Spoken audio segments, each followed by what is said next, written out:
Allahumma sholli ala Sayyidina Muhammad wa ala ali Sayyidina Muhammad.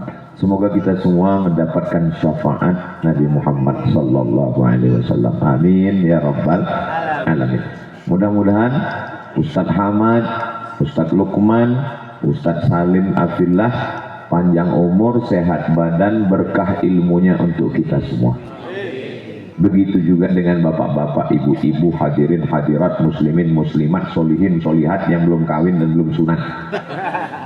Semua yang hadir ini dimuliakan Allah Subhanahu wa ta'ala. Amin ya rabbal alamin. Tema kita pagi ini adalah ukhuwah berkah semesta.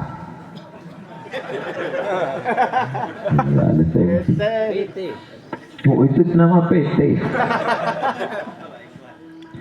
Berkah. Biasanya kita ini semuanya mau berkah. Pas lagi ketemu, yang diminta itu berkah. Assalamualaikum warahmatullahi wabarakatuh. Berkah. Kalau satu berkah. Tapi kalau banyak barokatuh. Berkah anaknya, berkah rumahnya, berkah tanahnya, berkah rezekinya, berkah kerjanya, berkah gajinya, berkah, berkah, berkah. Waktu makan itu juga yang diminta berkah. Allahumma, jangan dibaca sekarang. Ketika menikah, datang acara walimah, yang diminta berkah juga. Barakallahu lakuma wa baraka alaikuma wa jama'a bainakuma fi khair. Berkah. Hidup minta berkah, nikah minta berkah, makan minta berkah, anak juga gitu.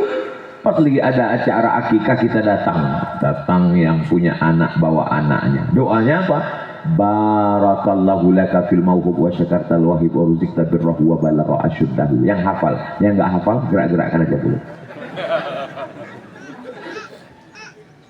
Berkah, semoga anaknya berkah. Nah, berkah itu apa sebetulnya berkah ini? Berkah ini benda apa? Misal kita beli tanah kaplingan. Amin. Dari bunyi aminnya seperti nggak yakin. Amin. Kok seperti maksa ya? Tanahnya 25 meter kali 25 meter, tanah kaplingan, dijual tanah kaplingan, tidak bermasalah. 25 meter kali 25 meter.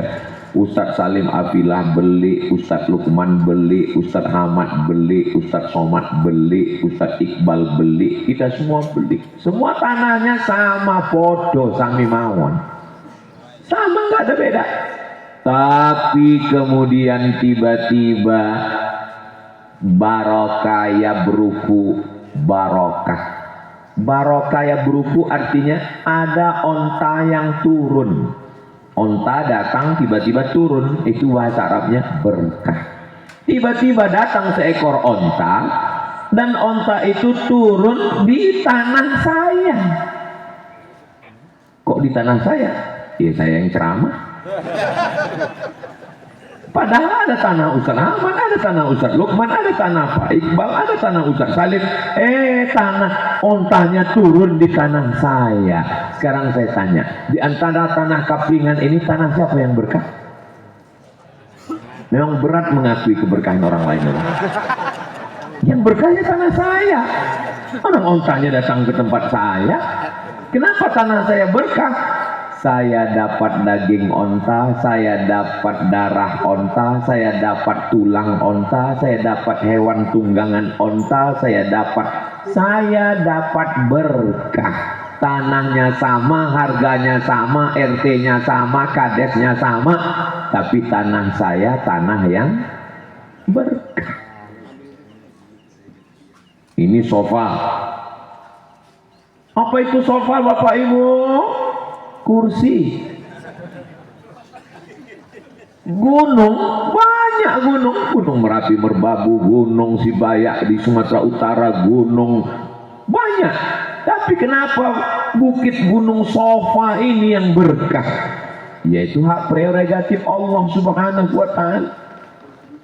Kita ini mau supaya umur kita berkah. Ada anak yang umurnya 17 tahun, 17.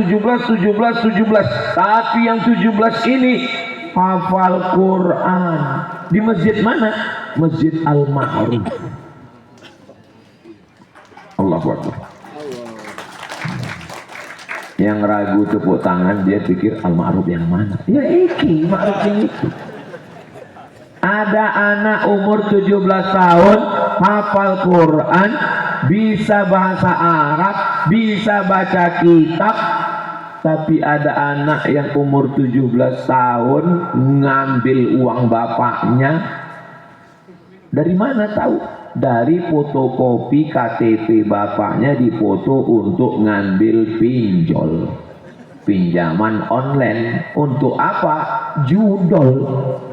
Judi online. Setelah dapat uang untuk apa? Game online. Nerakanya offline. Anaknya sama, lahirnya sama, rumah sakitnya sama, tapi anak yang ini berkah. Kenapa? Karena dia belajar tahfiz Quran di Masjid Al-Ma'ruf. Daftarkan segera. Ingat, kuota terbatas. Sebelum nomor penutupan berikut ini. Saya nggak mau lah anak saya ngapal Quran. Nanti kalau dia hafal Quran dia jadi radikal, dia nggak cinta NKRI. Datang ke Masjid Al-Ma'ruf, lihat apakah mereka cinta NKRI. Orang baju seragamnya aja merah putih. Jadi kalau ada yang ragu, ini luar biasa ini Masjid Al-Ma'ruf ini. Orang katanya kalau udah ke masjid itu nggak nasionalisme lah, nasionalismenya udah hilang, nggak ada lagi cinta tanah air. Siapa yang bilang? Datang ke Masjid Al-Ma'ruf, kursinya aja merah,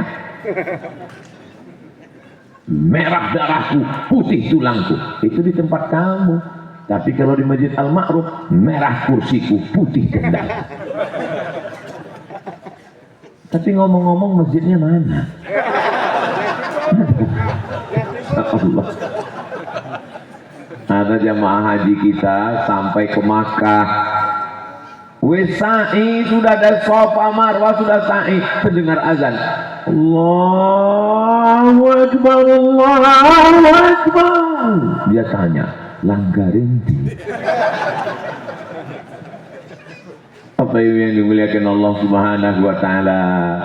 Jadi yang kita inginkan ini adalah berkah. Ada anak umur 19 tahun, 20 tahun, 21 tahun. Memang 3 versi gara-gara cara ngitung lahirnya kapan.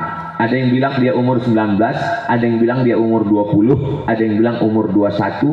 Menaklukkan kota terbesar di dunia, terhebat, terkuat, Konstantinopel, yang didirikan oleh seorang raja di raja, Kaisar Konstantin. Saking hebatnya Konstantin, dibuat jadi nama kota. Namanya siapa? Konstantin. Nama kota yang dia dirikan Konstantinopel. Saya ini kalau jadi raja, nama ibu kotanya Somadinopel. Hebat, gagah, perkasa. Tapi kota itu ditaklukkan oleh seorang anak muda yang berumur 19 tahun, Muhammad Al-Fatih. Ini anak Berapa umur dia menaklukkan Konstantinopel? 19 tahun. Kamu umur berapa? 19 tahun. Apa yang sudah kamu taklukkan? Hati dia.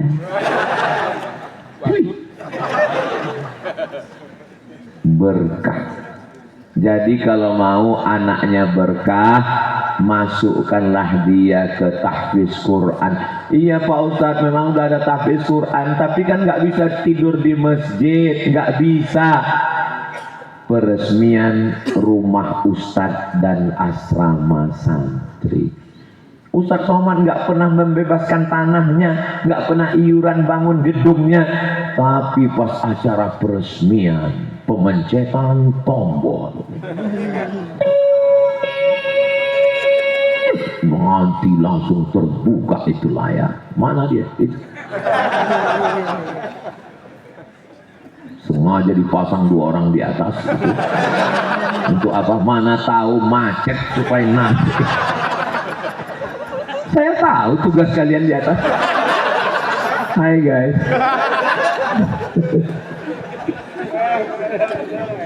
Apa yang dimuliakan Allah Subhanahu wa taala? Rumah bagus-bagus, cantik-cantik, indah-indah. Kalau kita mengenal ada namanya Babilonia, taman gantung di Irak yang tergantung di atas. Di kompleks rumah ini juga ada. Ini tamannya di atas. Luar biasa. Tapi rumah yang paling berkah adalah asrama santri. Kenapa? Karena rumah ini akan berganti surat tanah. Begitu bapak meninggal, maka ibu nunggu bapak cuma 4 bulan 10 hari. Setelah itu memang menyakitkan, Pak. Setelah itu surat STNK BPKB berganti nama orang lain, KTP berganti nama orang lain, paspor berganti nama orang lain, surat tanah berganti nama orang lain. Ada yang lebih menyakitkan, Pak, surat nikah berganti nama orang lain. Siapa? Bronis, Brondong. Rumah akan dijual. Kita yang nyari iklannya, kita yang beli tanahnya, kita yang nyari arsiteknya, kita yang gambarnya, kita yang menentukan ini kamar saya, ini lantainya, ini keramiknya. Tapi pada akhirnya jangankan rumah itu, jangankan kamar itu, rumah itu dinaiki orang, kamar itu dinaiki orang, tempat tidur itu dinaiki orang, dan istri itu. Saya nggak ngomong begitu ya. Di balik senyum yang lepas ada hati yang hampir copot. Tapi kalau saya lihat dari senyum jamaah ini adalah orang-orang yang nggak punya masalah hidup dan nggak punya utang. Ustaz tahu dari mana? Dari senyum tawanya yang lepas itu. Orang kalau ada masalah, dia senyumnya nggak bisa begitu, tertahan. Dia bisa lepas, masya Allah.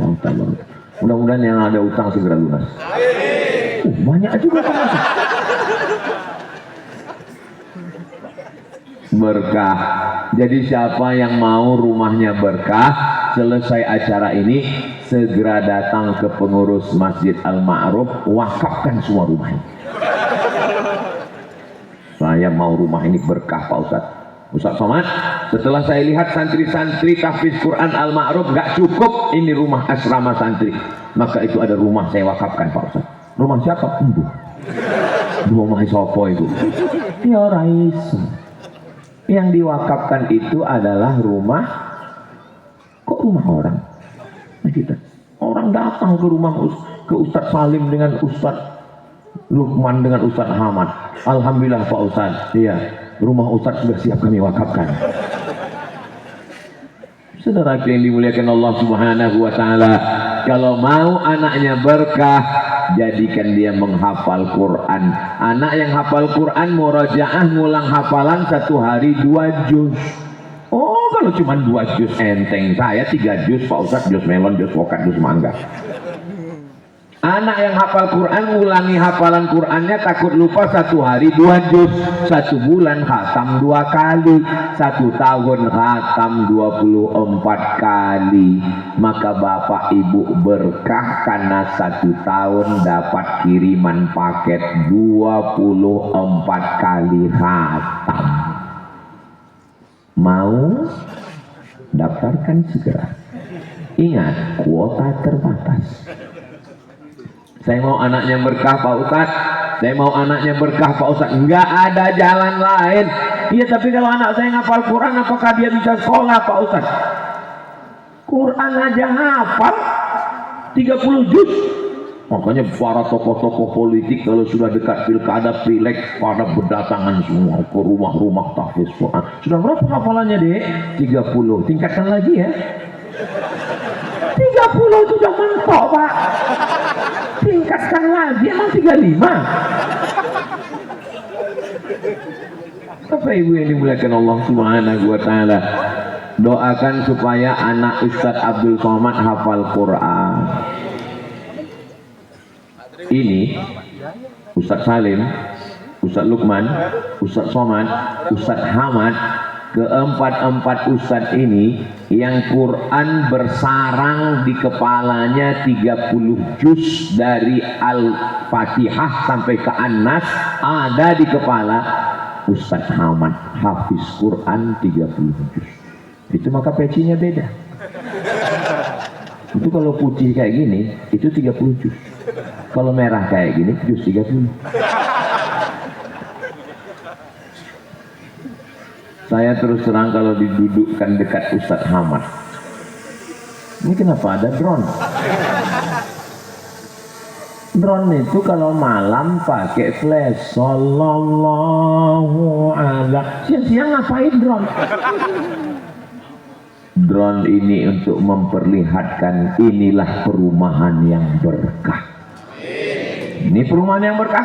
Di tempat lain sekarang 17 Agustus, ramai pakai pentas yang naik ke atas, penyanyi pakai rok pendek, yang di bawah kakek-kakek. Bisa digoyang.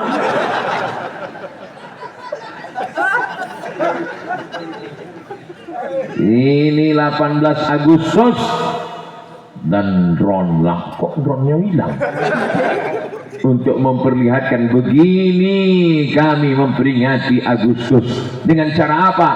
Perjuangan pahlawan bangsa. Tanah yang kita injak adalah darah para syuhada yang mati syahid menghadap Allah. Bagaimana cara membalasnya? Dibuat tegak berdiri rumah tahfiz Quran. Ini rumah tahfiz Quran. Alhamdulillah. Soalnya di tempat lain saya pernah ngomong begitu. Inilah rumah tahfiz Quran. Lalu saya acara, mohon maaf Pak Ustaz, bukan di sini. Pantasan waktu saya ceramah jamaahnya senyum terus. Rupanya karena Ustaznya salah tunjuk. Terus itu rumah Pak Kades. Makanya saya trauma nanya dulu. Ini kelihatannya dari tempat duduknya, ini masyarakat ini terkotak-kotak, ada yang kelas ekonomi, ada yang VIP, ada yang VVIP. Ini hanya pembagian manusia, Bapak. Yang tidak pakai tenda, yang nggak pakai karpet, yang nggak pakai alas, yang duduk di atas tanah di sana, Ibu, boleh jadi Abdul Somad yang berada paling tinggi, pentasnya 2 lapis, pakai kursi empuk sofa. Boleh jadi yang duduk di atas tanah sana lebih dulu masuk surga dari Abdul Somad. Malah diambilkan.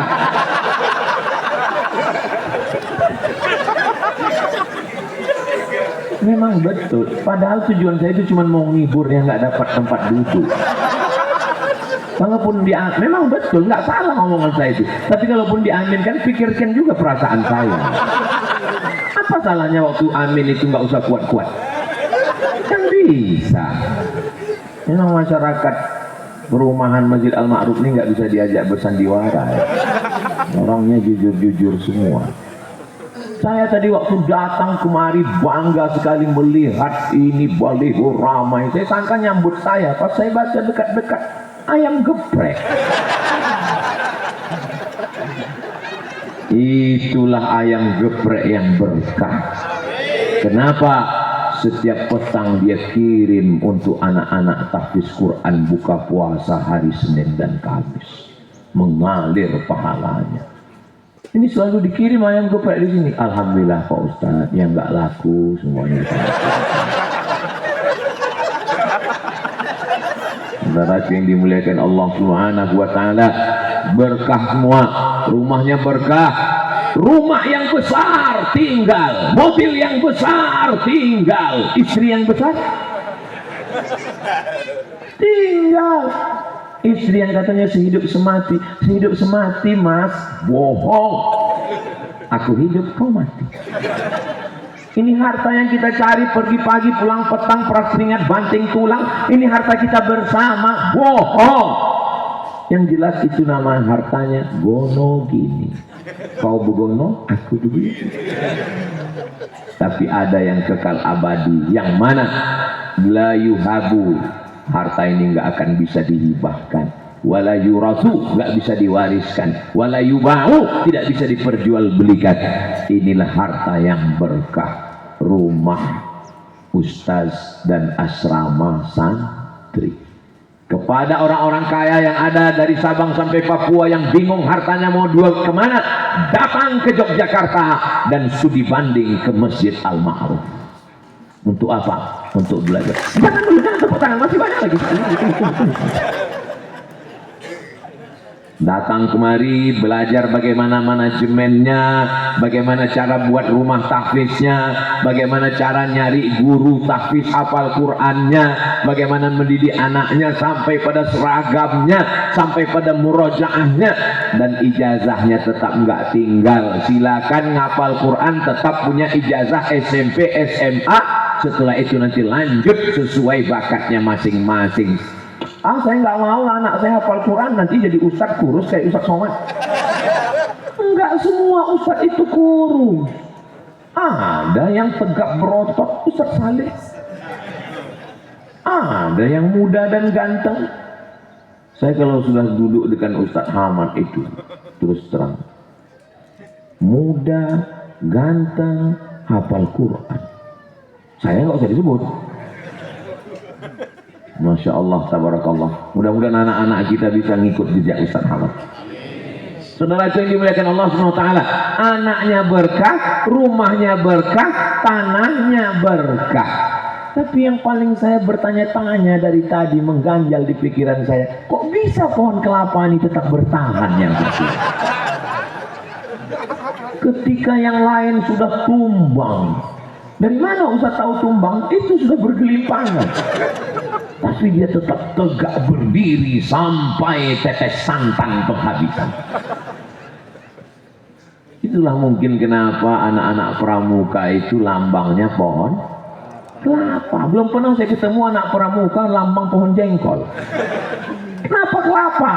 Karena kelapa dari mulai akarnya sampai pucuknya nggak ada yang hilang.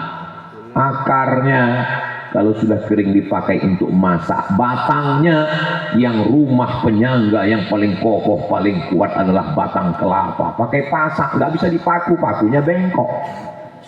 Sampai pada pucuknya, apa dia? Selama janur kuning belum melengkung masih milik bersama. Kelapanya yang muda, the gun of kelapa muda.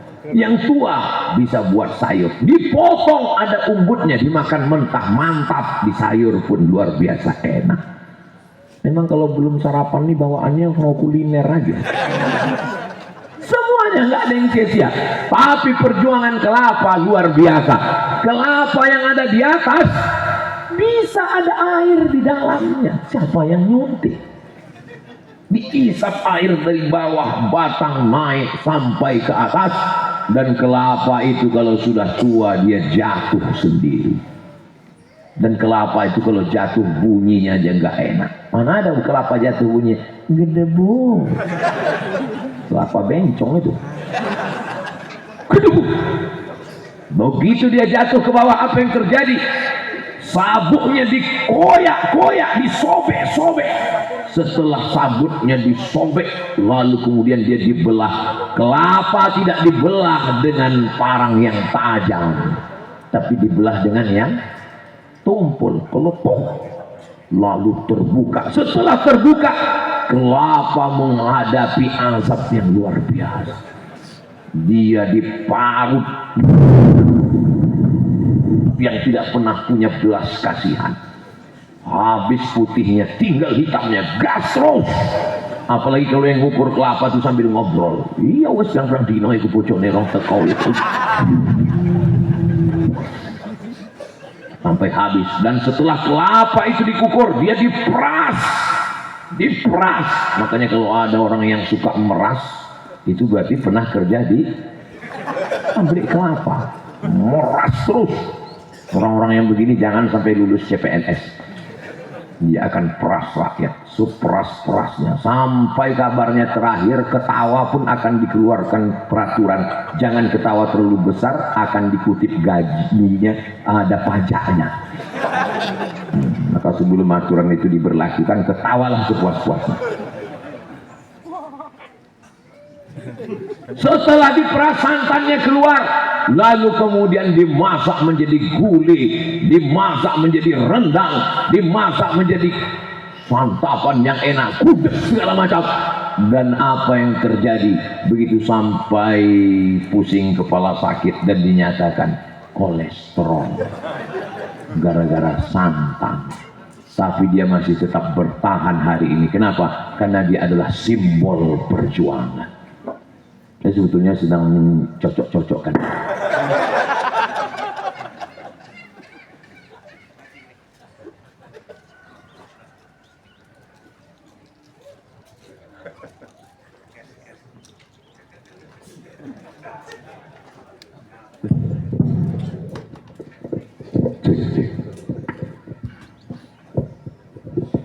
Saya sudah banyak tempat tausiah, tapi yang paling hebat di Masjid Al-Ma'ruf. Dia kalau waktu habis, dia bisa mati sendiri. Ini yang luar biasa. Karena banyak ustadz itu kadang kalau udah megang mikrofon gak tahu berhentinya kapan. Tapi di sini saya pernah tausiah di salah satu masjid di Pekanbaru, Jalan Harapan Raya, masuk belok kiri dari jalan